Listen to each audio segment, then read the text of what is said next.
Bienvenidos a vuestro canal de YouTube de historia favorito de todos los canales de historia que seguís, el que más os gusta de todos. Como solo es este, pues es fácil conseguir ese récord. Bueno, pues mirad, lo último que vimos, ¿vale? El último punto fue en el tema 9.3, la dictadura de Primo de Rivera y el final del reinado de Alfonso XIII, el golpe republicano de 1930. El siguiente punto que íbamos a explicar son las elecciones municipales de 1931. Este punto es un punto bisagra porque es el último punto del tema de Primo de Rivera y a la vez es el primer punto del tema de la Segunda República. De la Segunda República hay dos temas, este es el primero, ¿vale? Y ese punto coincide en los dos. De manera que si os preguntasen la dictadura de Primo de Rivera tendríais que acabar contando lo que voy a explicar hoy, y si os preguntasen la Segunda República, la proclamación, tendréis que empezar contando lo que voy a explicar hoy, ¿vale? Bueno, vamos a ver los materiales que os he puesto. Tenéis los epígrafes, como siempre. Esto aún no os aparecerá a vosotros, ya aparecerá después. Aquí tenéis los epígrafes, puede que los modifique a lo largo de la explicación del tema. Y luego aquí tenemos pues el mapa conceptual, un gráfico de los resultados electorales y el vídeo. Y luego iré sumando, según vaya haciendo vídeos de distintos puntos, los materiales de los siguientes puntos. De momento estamos en esto, ¿vale? Elecciones municipales, abril de 1931, el advenimiento de la Segunda República. Vamos a ver esto cómo ocurrió y qué pasó. Bueno, esto que pone aquí, olvidadlo, ¿vale? Esto es de otra cosa, así que no le hagáis ni caso. Bien, habíamos dejado, ¿verdad?, a Alfonso XIII en una situación bastante dramática, en la cual había sufrido un golpe de Estado republicano masivo, que había fracasado por una organización pésima. Teníamos una base social casi inexistente para la corona y el rey sabiendo que si caía, haciendo una maniobra muy complicada en la cual estaba intentando devolver al Estado a la normalidad parlamentaria y constitucional a través de un gobierno que había fracasado, ¿vale? Que es el gobierno de Berenguer, que lo habíamos dejado ahí cuando Berenguer convoca elecciones y no va ni el tato y se va todo al traste y dimite e intenta la última maniobra el rey Alfonso XIII. Vamos a ver cuál es esta última maniobra que va a intentar el rey, ¿vale? Una vez que dimite el general Berenguer, el gobierno va a caer en manos de un almirante de marina que se llamaba Aznar, ¿vale? Es el apellido de este hombre.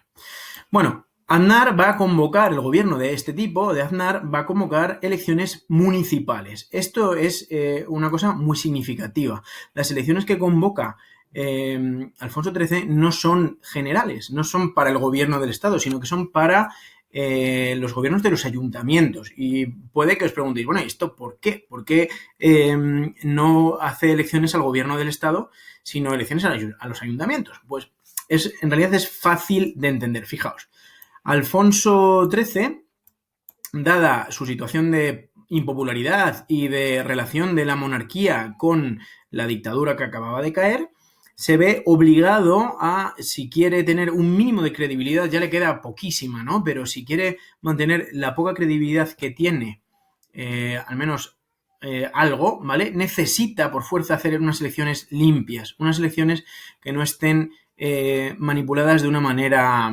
descarada, como solían ser siempre, ¿vale? Entonces, ¿qué ocurre? Que si él no puede no hacer unas elecciones que sean más o menos limpias, ¿vale?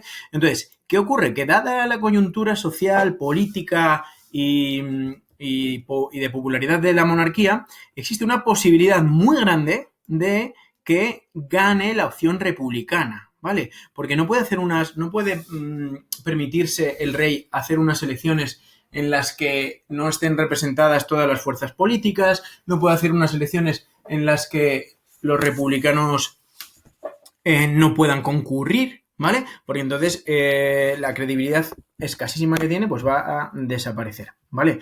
Entonces, el tipo se está jugando unas elecciones en las que se presentan los republicanos en un momento en el que él tiene una popularidad malísima y es muy probable que los republicanos ganen, ¿vale? Entonces lo pone aquí.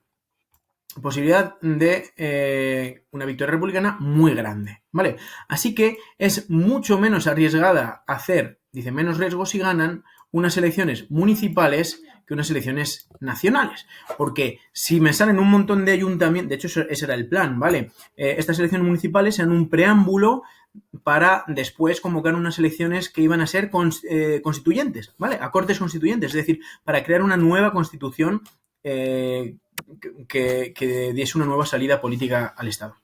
Entonces, ¿cuál era el plan de actuación? Pues el plan de actuación era hacer unas elecciones municipales, utilizarlas como, digamos, como termómetro para ver los resultados electorales, y si el termómetro indicaba demasiado republicanismo, entonces se podían tomar ciertas medidas de modificar la ley electoral o algún tipo de manipulación más o menos descarada, ¿vale? Intentando lo menos posible para poder controlar esos resultados de manera que beneficiasen a la corona, ¿ok? Entonces, repito, de manera más sencilla y más rápida. Alfonso XIII está en una situación muy delicada por su falta de popularidad y necesita hacer las cosas de una manera más o menos limpia y más o menos real para salvar esa pequeña popularidad que le queda, con lo cual decide hacer unas elecciones municipales que arriesgan menos la forma de Estado, ¿vale? Es decir, arriesgan menos que se acabe con la monarquía que unas elecciones generales. ¿Ok? Entonces, la idea es hacer unas elecciones municipales, ver a ver políticamente cómo respira el país y luego tomar las medidas que fuesen necesarias, ¿vale? Bueno, a estas elecciones municipales se va a presentar de manera coaligada, ¿vale? Una candidatura única en donde se presentaban de manera conjunta todos los, o casi todos los miembros firmantes del Pacto de San Sebastián. Es decir, todos esos que hemos visto que intentaron dar el golpe de Estado republicano en 1930 van a presentar una candidatura única como una coalición republicano-socialista, en la cual estaban principalmente partidos republicanos nacionales, no nacionalistas, nacionales, junto con miembros del Partido Socialista, como si fuese una única candidatura, ¿ok? Básicamente son los partidos que habían participado del Pacto de San Sebastián. Bueno, la coalición republicano-socialista sabe que tiene muchísima chance de ganar estas elecciones, ¿vale? Y van a emprender una campaña publicitaria en la cual van a presentar las elecciones con un carácter plebiscitario. Bueno, y esto, que no lo habéis oído seguramente en vuestra vida, ¿qué significa esto de plebiscitario? Pues para eso tenemos que ver lo que es un plebiscito, ¿vale? Entonces nos vamos aquí y buscamos la definición y dice: procedimiento jurídico por el cual se somete a votación popular una ley o un asunto de especial importancia de Estado. Por ejemplo, cuando el fenómeno del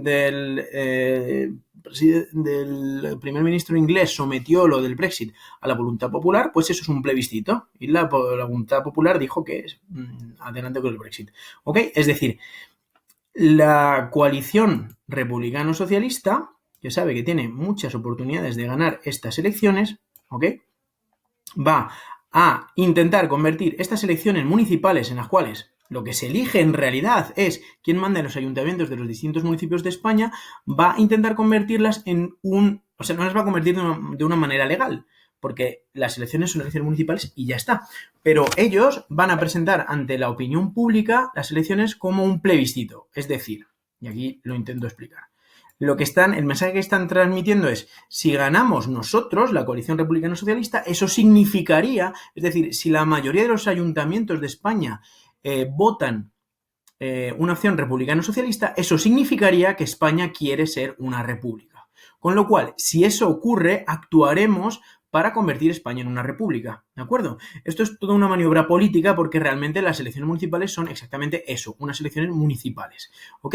Pero los políticos republicanos socialistas van a intentar transmitir el mensaje de muchachos, votad, porque si lo que queréis es una república y ganamos, nosotros vamos a entender el mensaje de que España quiere ser republicana y actuaremos. Esto, por supuesto, es algo irregular y no es algo legal. Es decir, lo que quiero decir es que esta maniobra no es oficial. Las elecciones seguían siendo elecciones municipales y, por supuesto, el Estado monárquico está totalmente contrario a decir que es un plebiscito.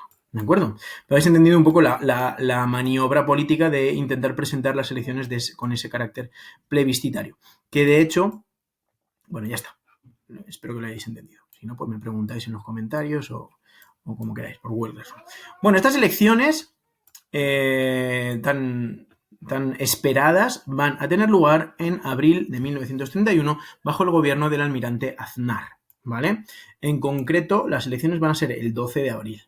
Bueno, comienzan las elecciones, no discurren con normalidad, es un clima muy tenso, hay violencia, las elecciones no son totalmente limpias, sigue habiendo caciquismo en algunas zonas rurales, en las zonas urbanas el ambiente social es tenso, es complicado, es decir, no son unas elecciones, no os imaginéis como las elecciones actuales en donde las cosas ocurren con normalidad, porque eso no ocurrirá hasta mucho después.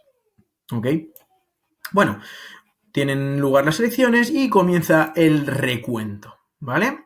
Entonces vamos a ver un poco del vídeo y lo vamos comentando del documental donde nos muestra un poco toda esta situación, cómo tuvo lugar. Durante la campaña electoral, los republicanos presentan las elecciones locales como un plebiscito sobre la monarquía. Los resultados electorales suponen para todos una sorpresa. Aunque el número de concejales monárquicos supera al de republicanos, estos triunfan en las ciudades donde la libertad de voto es real. Hasta allí no llega el poder de los caciques. Tras conocerse los resultados, el presidente de gobierno, almirante Aznar, acude a despachar con el rey.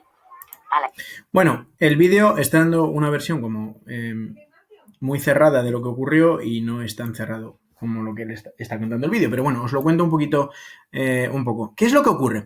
Empiezan a votar la gente, ¿vale? Entonces,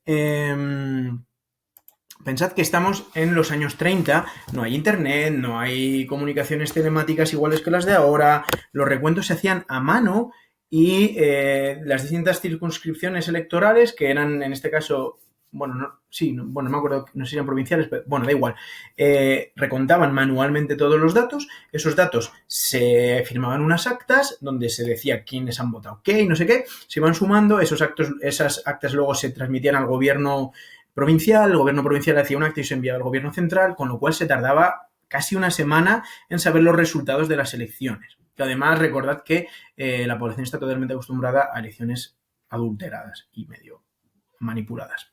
¿Ok? Entonces, empiezan las elecciones, se empiezan a votar, se empiezan a recontar los datos, ¿vale? Y entonces, ¿qué es lo que va a ocurrir? Primero, que el sindicato, la UGT estaba muy presente en el oficio de los telegrafistas. Entonces, los socialistas tienen una mano, o sea, tienen mucha influencia en los telégrafos, que era la principal vía de telecomunicación más rápida que había en este momento en España. ¿Vale? Entonces, eso lo van a utilizar en su favor. ¿Qué es lo que va a pasar? Pues según van avanzando la jornada, van apareciendo ciertos datos sobre los recuentos, ¿vale? Y los recuentos parecen ofrecer el dato de que está habiendo una victoria de la coalición republicana socialista aplastante. Es más, en algunos ayuntamientos, antes de acabar el recuento completo de todos los votos de las elecciones, empiezan a proclamar la república directamente, ¿vale? El primer lugar es un pueblo del País Vasco que se llama Eibar, que es el primer lugar de España en donde se proclamó esa misma tarde, si no me equivoco, esa misma tarde se proclamó la República Española, ¿vale? ¿Qué es lo que está pasando? Pues que en algunos ayuntamientos en donde los concejales republicanos son mayoría, toman la iniciativa directamente de salir al balcón y proclamar la República. Y esto pasa en Eibar y no solo pasa en Eibar. Cuando pasa en Eibar, los telegrafistas empiezan a enviar esta noticia al resto de España y se empieza a extender por España la idea, la noticia de que la victoria republicana socialista es masiva y que en muchos lugares de España ya se está proclamando la República, la Segunda República Española, ¿vale? Entonces, la noticia se extiende y empieza a haber una conciencia entre la opinión pública, ¿vale? Entre la gente, de que la opción republicana ha triunfado, ¿vale? Las elecciones fueron el día 12 y el 14 de abril, el gobierno de Aznar convoca, ¿vale? El último Consejo de Ministros de Alfonso XIII. Vamos a ver un poco algunas imágenes de estos momentos tan convulsos, tan complicados, ¿vale? Imágenes reales. Así que esto es lo que está pasando, ¿de acuerdo? Lo que estáis viendo aquí son personas del gobierno monárquico que están acudiendo, este es el Palacio de Oriente, el Palacio Real de Madrid, están acudiendo al Consejo de Ministros con la conciencia de que las elecciones municipales han dado una victoria aplastante a la opción republicana y que, dado que la coalición republicano-socialista lo había planteado como un plebiscito, pues eso significa que la monarquía está haciendo aguas, ¿vale? Vamos a ver qué pasa. Los periodistas le preguntan si habrá crisis y Aznar responde: ¿qué más crisis quieren ustedes que la de un país que se acuesta monárquico y amanece republicano? Así que eso, pues el presidente del gobierno, que en ese momento almirante Aznar, pues está flipando. Le preguntan que si hay crisis y dice exactamente eso, ¿no? Esas palabras. ¿Qué más crisis quiere usted que un gobierno que se acuesta monárquico y amanece republicano? Bueno, vamos a ver qué pasa. ¡Viva la República! En Eibar, a las 6 de la mañana del 14 imagen de abril real de 1931, los concejales ganadores proclaman la República. Ante 10.000 vecinos. Así que esta imagen real, ¿vale? De la Plaza Mayor de Eibar, en donde, pues directamente, ya os digo, antes de recontar todos los votos y saber los resultados finales de las elecciones, pues proclamaron la Plaza de Alfonso XIII, le quitan el cartel y la llaman la Plaza de la República y proclaman la Segunda República Española en Eibar. Y esta actuación se empieza a replicar en un montón de municipios de España. Concentrados ante el ayuntamiento, los republicanos izan la bandera tricolor y cambian el nombre de la Plaza Alfonso XIII por el de la República. Muy contento está ese. Fijaos cómo llevan los carteles de los dos militares que se sublevaron en Jaca en 1930 para intentar proclamar la República y les fusilaron. ¿Os acordáis que lo vimos en el tema anterior? El ejemplo de Eibar se extiende por toda España. En Barcelona, grupos de manifestantes republicanos se dirigen a mediodía a la Plaza de Sant Jaume. Los líderes de Esquerra Republicana, partido ganador de las elecciones, han convocado por radio la manifestación. Vale, así que los miembros de la coalición que habían firmado el Pacto de San Sebastián, que eran nacionalistas republicanos, van a movilizar a su gente. Ya hay muchos municipios pequeños donde se está proclamando la República y ya la siguiente ficha gorda del dominó que va a caer es Barcelona. Vamos a ver qué pasa en Barcelona. Ante los barceloneses congregados, Lluís Companys y Francesc Macià proclaman la República Catalana desde el balcón del ayuntamiento. Vale, estos ya se vienen arriba a tope, ¿vale? Y Francesc Macià, que ya lo vimos antes, y alguien que va a ser muy importante, que ahora era el número 2, pero dentro de poco va a ser muy importante, ¿vale? Lluís Companys, que es este, ¿vale? Un político catalán de Esquerra Republicana, ¿vale? Aquí lo veis. Pues este era el número 2 en el momento que estamos viendo, luego se convertirá en el número 1, ¿vale? Son los dos pesos pesados del nacionalismo catalán separatista, ¿vale? Pues lo que os decía, estos ya se vienen arriba a tope y no solo proclaman la República Española, sino que proclaman la República Catalana dentro de la República Federal Española. Así, sin que nadie se lo haya preguntado, directamente aprovechando que el Pisuerga pasa por Valladolid, pues deciden tomar esta iniciativa. Así que Barcelona ya ha declarado la Segunda República. Madrid, vamos a ver qué pasa. En Madrid, a las 5. Imaginaos a Alfonso XIII en su casa diciendo: hasta luego, Lucas. 5 de la tarde da comienzo el último Consejo de Ministros del reinado de Alfonso XIII. Momentos el dramáticos. De Romanones informa al Consejo que ha alcanzado un pacto con el Comité Revolucionario para entregarle el poder de forma pacífica.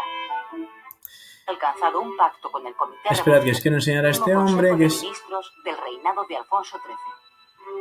El conde de Romanones. Vale, aquí tenemos al conde de Romanones, que era otro político, bueno, un noble que también era un ministro en este último gobierno, y ya la cosa se pone complicada. Vamos a ver, volvemos al mapa conceptual y vamos a ver qué es lo que pasa, ¿vale? Esto es lo que ha pasado, cómo se proclamó la República en Eibar y cómo se ha empezado a replicar esta actuación por toda España, y estamos el día 14 de abril, que es cuando todo esto ha empezado a pasar, ¿vale? Y se empieza un poco a ir de madre la situación me refiero desde el punto de vista de la monarquía de Alfonso XIII.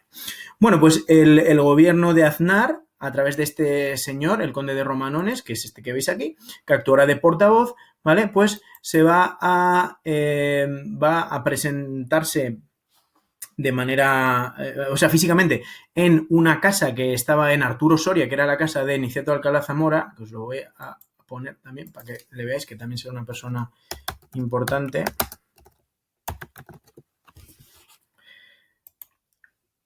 Esta persona que había sido antes monárquico, ahora estaba muy desencantado con la monarquía y había sido uno de los firmantes del Pacto de San Sebastián, ¿vale? Entonces, este era el presidente del Comité Revolucionario, aquel que organizó la acción cívico-militar en 1930, que habían estado en la cárcel y que todo eso, y que ahora se presentaban a las elecciones con esa coalición republicano-socialista. Pues el número uno de toda esa movida, de toda esa coalición, es este hombre. Y, de hecho, el Comité Revolucionario estaba reunido en la casa de Alcalá Zamora. Bueno, ¿qué ocurre? El conde de Romanones, este tipo, ¿vale? Acude a la casa de Alcalá Zamora, este tipo, donde están reunidos todos los del Comité Revolucionario que ya se había formado antes. Y entonces, el conde de Romanones, todo esto, os recuerdo que aún no se sabe el resultado electoral. Solo se sabe que están proclamando la República en un montón de sitios, incluido Barcelona, lo cual es una movida súper gorda, ¿vale? Entonces, el gobierno de Aznar, a través del conde de Romanones, se va a ver al Comité Revolucionario y, atención, les otorga de manera oficial el poder estatal, el gobierno. El gobierno de Aznar cede el poder a ese Comité Revolucionario que representaba la opción republicana, ¿vale? Por supuesto, esto es a través del consentimiento de Alfonso XIII. ¿Qué es lo que está pasando? El gobierno de Aznar está negociando con este Comité Revolucionario, en nombre de Alfonso XIII, la salida de España del rey y de su familia, ¿vale? El rey ya ve que la cosa está negrísima, que está fatal, que lo tiene súper crudo y decide que se va a ir de España, que se acabó la monarquía en España, al menos de momento. Entonces, lo que va a hacer el gobierno de Alfonso XIII es otorgar el poder al Comité Revolucionario pidiendo la salida pacífica y con seguridad de Alfonso XIII de España. Os recuerdo que en 1917 a la familia del zar de Rusia les habían fusilado a todos y ese fantasma planea sobre la conciencia de un montón de monarcas europeos que temen todos estos movimientos revolucionarios, ¿vale? Esto no es una revolución socialista lo que estamos viendo, por si acaso alguno se confunde. Esto es pues el advenimiento de la República de una manera un poco irregular, pero no es una revolución, ¿vale? Aunque tiene tintes revolucionarios, eso sin duda. Bueno, total, ese gobierno provisional recibe el poder de manera oficial del gobierno del Estado y esa misma tarde, ¿vale? Alfonso XIII, bueno, y no solo esto, sino que a primeras horas del día 14, ¿vale? Perdón, a primera hora de la mañana del día 14, el general Sanjurjo, que es uno de los que había un militar súper importante y que en ese momento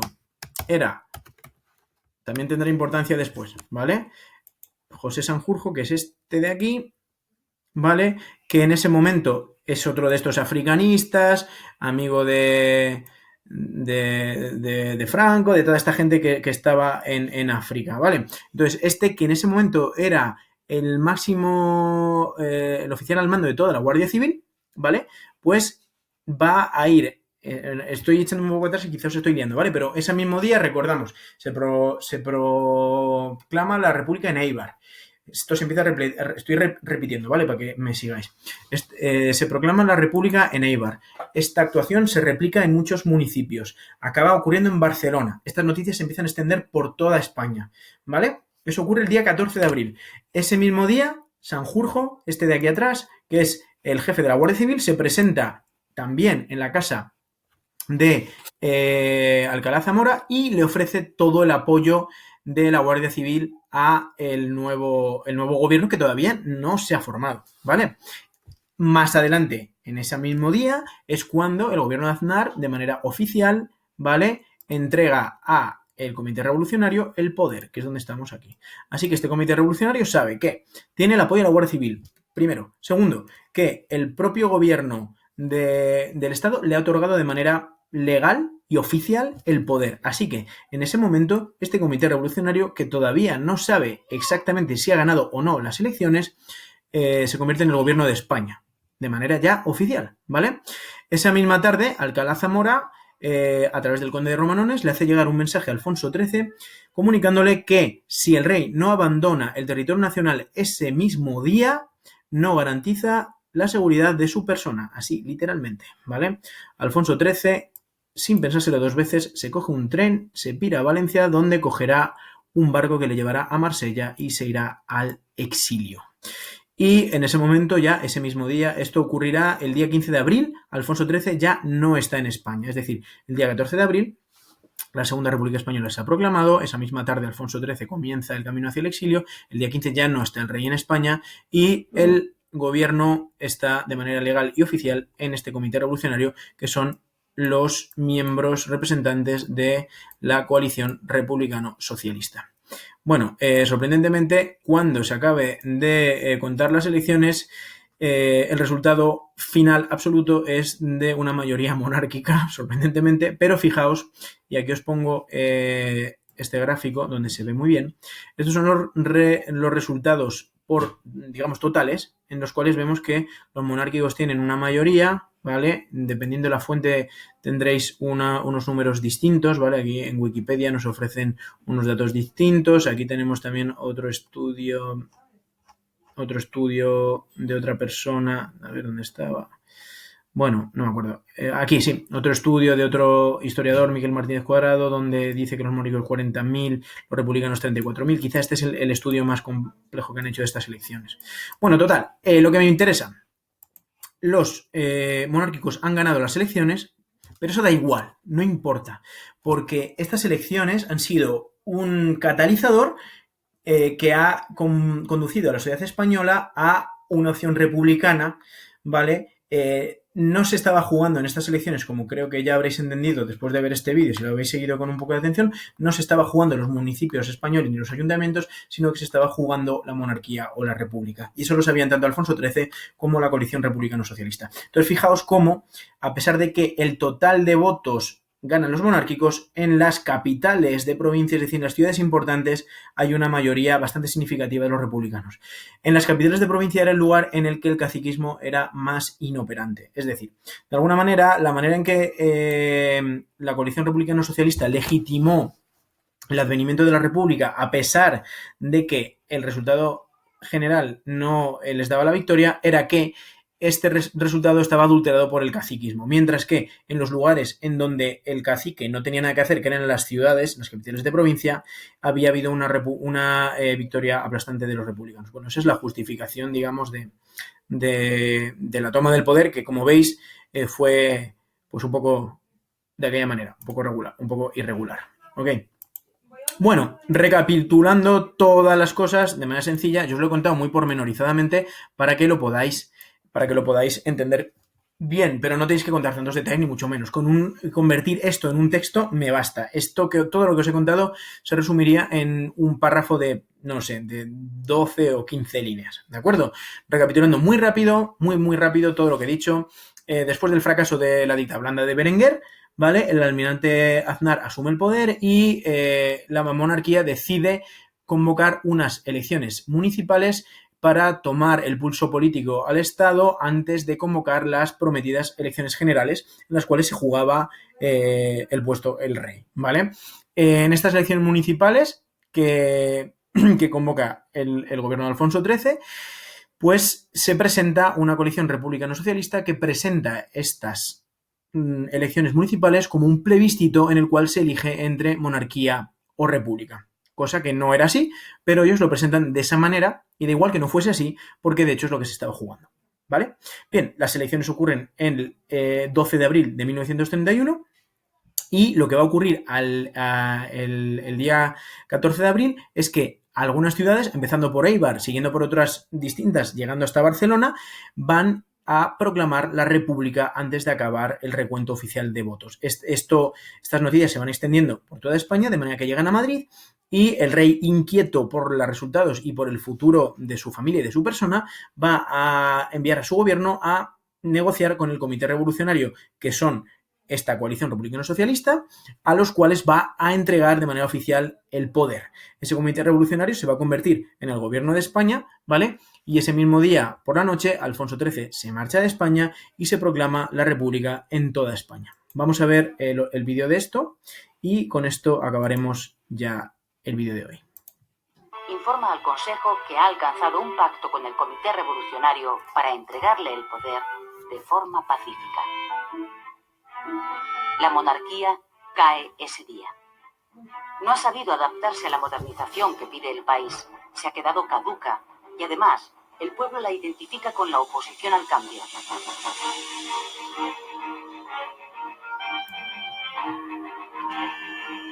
Cuando los ministros abandonan el palacio, los madrileños ya han tomado las calles para expresar su alegría por la llegada de la República. Bueno, aquí están todos celebrando la República. Ya sabéis que en España somos muy de celebrar las cosas a saco, ¿no? Ah, se ha ido Fernando VII, ha venido Fernando VII, se ha ido Espartero, ha vuelto Espartero, eres el mejor, ahora ya te odiamos. Pues esto es igual, ¿vale? Así que aquí están todos celebrando que viene la Segunda República Española, ¿de acuerdo? Esta es la Puerta del Sol, ¿vale? Mira toda la gente ahí congregada. Y el himno de Riego sonando como himno de la República, ¿vale?